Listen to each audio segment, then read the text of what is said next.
नमस्कार, defence welfare news में आपका स्वागत है। और आज हम बात करेंगे कि कम बजट में प्रॉपर्टी कैसे खरीदें।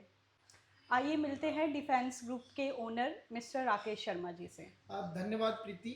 और आज का सब्जेक्ट मेरे दिल को भी छूता है और बहुत सारे दर्शक हैं हमारे, वो कॉल करते हैं, कई बार कमेंट जो बॉक्स है उसमें मैसेज आता है कि सर हमारे पास इनकम कम है, हमने अपनी नई जॉब की शुरुआत की है, हमने अपना एक बिजनेस एस्टेब्लिश किया है, तो हम प्रॉपर्टी मार्केट में कैसे इंटर करें और हमारे जैसे लोगों के लिए इन्वेस्टमेंट का कैसा एक पैटर्न होना चाहिए, कैसे शुरू करें। तो आज हमारे सभी दर्शकों को इस सवाल का जवाब मिल जाएगा, जो आज हमारे कुछ खास दर्शकों ने हमसे डिमांड की है।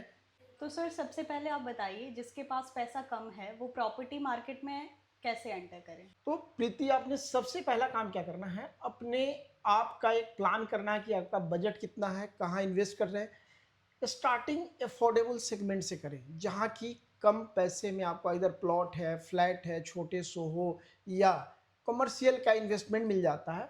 वहाँ आप एक शुरुआत करें, अपने पैसे का इन्वेस्ट करें। कई बार आपको मौका मिल जाता है प्री लॉन्च में, जहाँ 15-20-25% स्टार्टिंग प्राइस देना पड़ता है और साल डेढ़ साल का समय भी मिल जाता है, जिसमें एग्जिट का भी ऑप्शन हो जाता है। तो सब कुछ प्लान करके अपना इन्वेस्टमेंट जरूर शुरू करें। क्या सर हम बैंक लोन लेके भी इन्वेस्टमेंट कर सकते हैं। एकदम सही है, बैंक लोन लेना ही चाहिए। मैं कई बार कहता हूं कि बैंक को अपना कोलेटरल गारंटर आप बनाओ। बैंक से आपकी एलिजिबिलिटी बनती है तो लोन जरूर लें, जिसको आप पे कर सकते हैं और इजीली जो आपका हाउस होल्ड का खर्च है उसको निकाल के।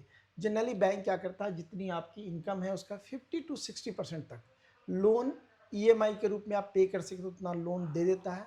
और लोन लेके प्रॉपर्टी जब भी आप परचेज करते हैं तो क्या होता है, जो आपके पास फंड है उससे बड़े अमाउंट का परचेज आप कर सकते हैं। सर जो नए लोग हैं वो प्रॉपर्टी के लिए लोकेशन कैसे सिलेक्ट करें। हाँ, एक दिक्कत आती है, जो न्यू इन्वेस्टर हैं, फर्स्ट टाइम बायर हैं, उनको लगता है कि हम जहाँ पे बसा वसा हुआ लोकेशन पे जाएं। मैं आपको पहले ही बताया हूँ, जब आपका बजट कम है तो थोड़ा सा दूर आपको जाना पड़ेगा।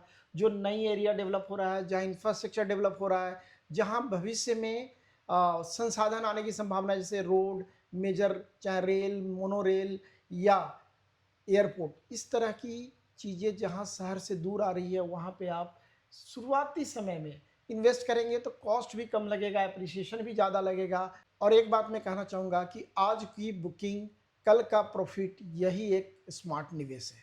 तो सर इन्वेस्टमेंट से पहले किन बातों की जांच करनी चाहिए। प्रीति, सबसे जो मेन इंपॉर्टेंट है डॉक्यूमेंटेशन, जिसको लोग प्रायोरिटी पे नहीं लेते हैं। विशेष करके जो फर्स्ट टाइम बायर है ना, उनको क्या लगता है मुझे कोई सस्ती प्रॉपर्टी मिल रही है, कोई डेस्परेट अगर सेल हो रहा है। लेकिन डॉक्यूमेंटेशन एक प्राइम है। और सबसे बेस्ट तरीका क्या है कि आप रेरा अप्रूव्ड है उस प्रोडक्ट को लें।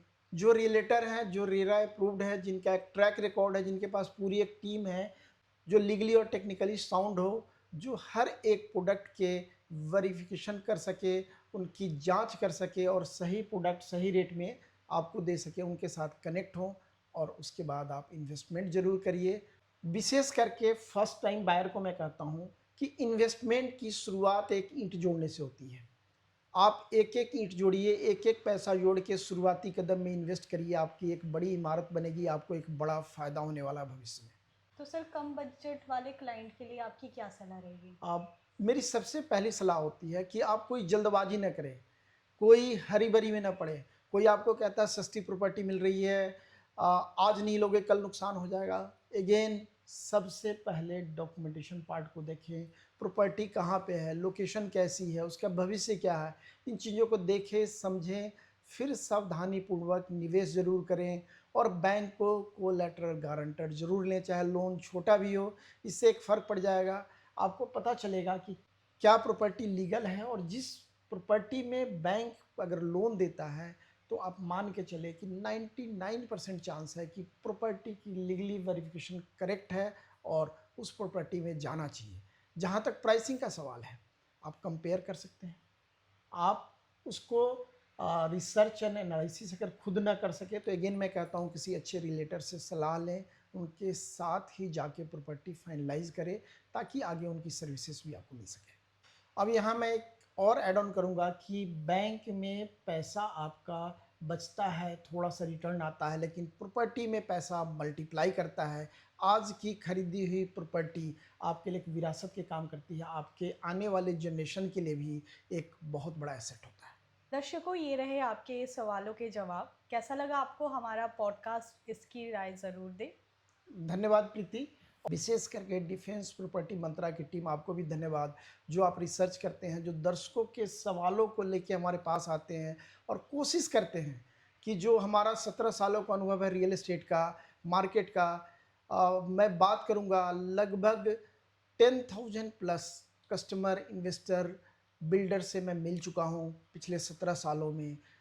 आपको 10,000 से ज़्यादा लोगों के अनुभव को अपने पॉडकास्ट के माध्यम से, डिफेंस प्रॉपर्टी मंत्रा के माध्यम से कोशिश होती है आप तक पहुंचूं। और एक और विशेष करके जो फर्स्ट टाइम बायर है, मेरी एक बुक है रियल एस्टेट ट्विस्ट, जो अमेज़ॉन पे भी अवेलेबल है। विशेष करके फर्स्ट टाइम बायर एक बार ज़रूर पढ़ना चाहिए। इवन मैं कहता हूँ, चाहे आप इन्वेस्टर हो, बिल्डर हो, आपको भी ज्ञान ज़रूरी है, और ज्ञान आपको रियल एस्टेट ट्विस्ट बुक में ज़रूर मिलेगा। तो साथियों, आज का ये खास सीरीज़, जिनके पास कम पैसा है और रियल एस्टेट में शुरुआत कैसे करें, इन्वेस्टमेंट कैसे करें, कैसा लगा, अपनी राय ज़रूर दें। तो साथियों, हमारे साथ इसी तरह जुड़े रहें, हमारे चैनल को लाइक करें, सब्सक्राइब करें, अभी सभी साथियों तक शेयर करें, विशेष करके जो प्रॉपर्टी मार्केट में एंटर करना चाहते हैं और प्रॉपर्टी से पैसा कमाना चाहते हैं। Thank you. जय हिंद, जय भारत।